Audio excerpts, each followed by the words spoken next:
How can we remember to more consistently do the things that we know make us happy rather than perhaps forgetting to do them or just not getting into the habit?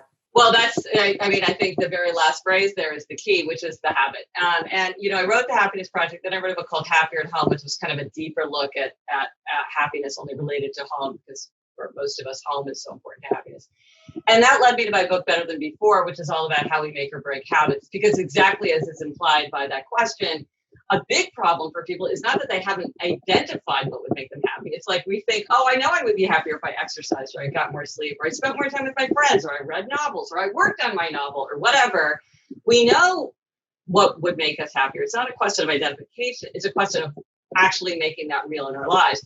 And for many, sometimes there's like a one-off thing, like I should plan a trip to an interesting place. Okay, that's kind of a one-off thing.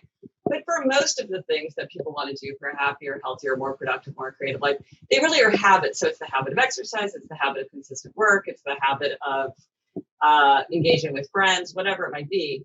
So that's what led me to the book Better Than Before, was to understand, well, how do people make or break their habits?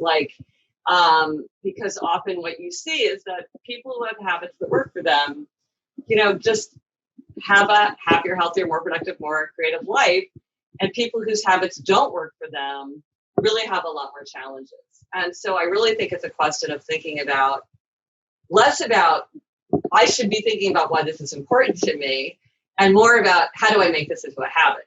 And in Better Than Before, I described the 21 strategies that people can use to make or break habits, because there's a lot of different ways. And some tools work better for some people and others work better for other people. Some are available to us sometimes in our lives, but not at other times of our lives.